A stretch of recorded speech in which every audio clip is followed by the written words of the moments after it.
This is, before it was headlines, it was prophecy. And I'm Katie Elizabeth. I'd like to talk to you one more time about getting ready.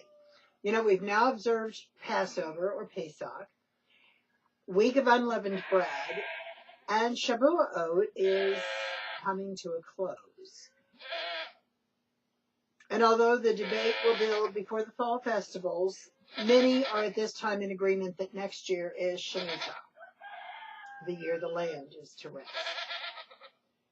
I'm going to talk about our agrarian lifestyle or our non-agrarian lifestyle. So if you can hear in the background some of the critters, it's like I have been aiming for an agrarian lifestyle. Anyway, at any rate, I can't help but wonder if, that's the fact that Shemitah is next year. I'm wondering if this is why we're getting so much rainfall in June this year. The 6th year, the one before the land is to rest, is promised to yield enough to feed us until the harvest or the fresh produce of the 8th year. So it's like what's growing right now, according to Scripture, will feed us this year through the winter, next year while the land rests. Of course, there are some things that we can harvest, whatever the land produces that we don't plant or tend, and then, of course, the meat. But as far as the garden is concerned, what produces this year on the 6th year is to last us until through the 7th year, seeds for the 8th year, and until the fresh produce begins to harvest that year. So that's what I'm looking at this, in this preparation year. I've been called to live an agrarian lifestyle. And this is really stretching my faith. It's like, will my garden produce enough to do that, until the, planting the 8th year? But I'm also wondering, are the non-agrarian folk, who are remnant believers, are they like buying extra canned goods or to last them through the 8th year? What do they do? Because I really feel like we're all called to be doing different things in preparation. But the land resting is what Yud-Heh-Vah-Heh is called. So wouldn't buying produce through the year of Shemitah be refusing to let the land rest? I mean, even if we're not actually the ones out there hoeing and weeding, the land's still not resting if we're, eating the produce of the land that's being tended. So, I've gotten this, I'm seriously thinking about this myself. It's like, what all do I need to be doing? And do I truly have the faith that Yud-Heh-Vah-Heh will provide enough in the garden to last until the fresh produce comes in 2016? Which also includes setting back, the seeds. I mentioned that to plant. I'm not always successful in that endeavor when I'm just going year to year. This is really stretching me to think there's going to be a year skipped. So perhaps I'm sounding legalistic or even, misguided or wrong in my focus, but I truly do want to be obedient. And I feel really blessed that, I haven't known when the year of Shemitah is since I began, when I first got into the homesteading. I thought it was my 7th year. Well, I've since done the math and realized, anyway, long story short, what I'm understanding and checking and everything, it's like now that there's so much more information available, I'm understanding that it begins, the year ends in this harvest, and then the land will rest. Don't plant anything in the winter anyway. So,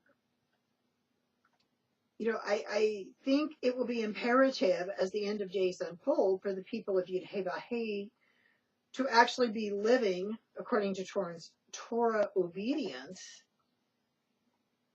And also, especially when, the time comes for no buying and selling, that's how our provision will come to us.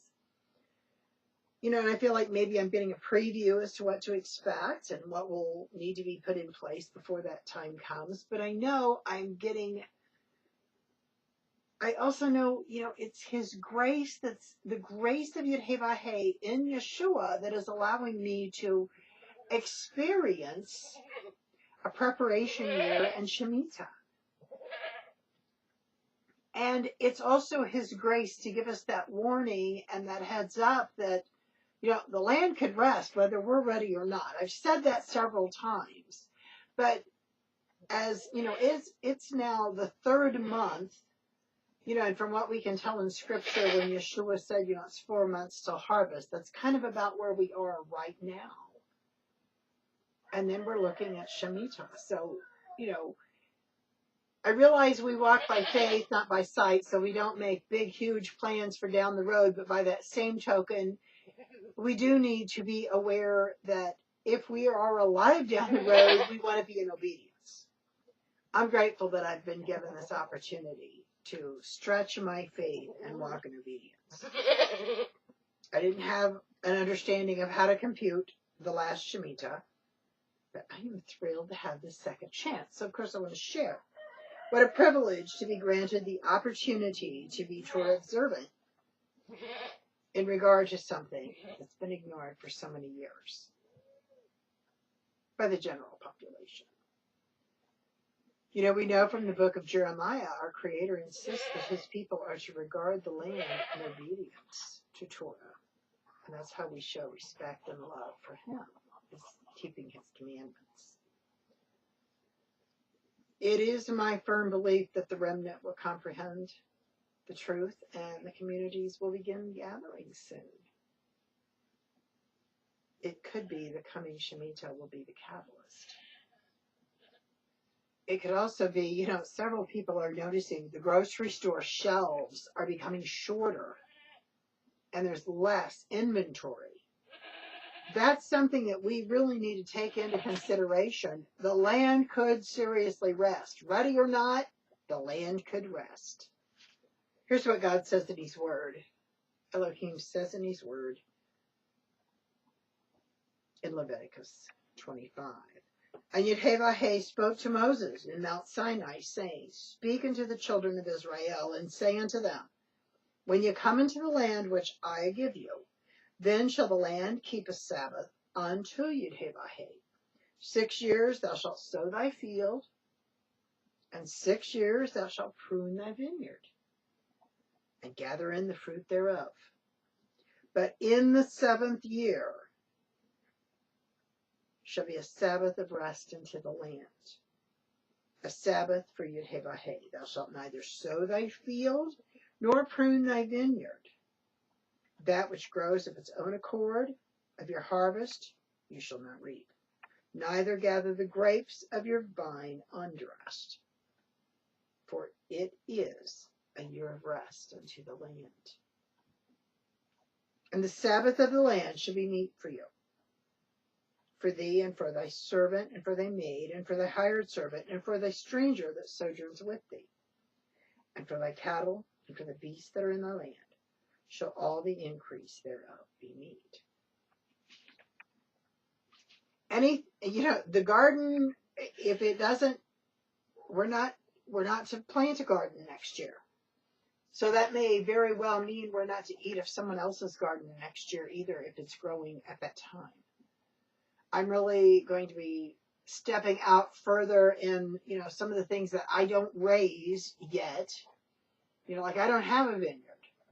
But I do know of a place down the road that is a vineyard, and I may be getting some, a major supply of grapes by them in their harvest or border, and put that up for the next 2 years and then plant my vineyard. I'm not sure. I'm not sure the preparation I'm being called to do in the next 4 months, but I do want to sound the reality that if Yud-Heh-Vah-Heh says the land is to rest, and he called that with his chosen people through the book of Jeremiah, who are we to say it won't happen again? And this is how we show him that we love him, by keeping his commandments. I don't know if the non-agrarian people are supposed to stack up on groceries and canned goods. I don't know. But I know if you believe that the land is to rest, and if you believe this coming year is Shemitah, we need to be preparing. We've got about 4 months. This has been, before it was headlines, it was prophecy. I'm Katie Elizabeth.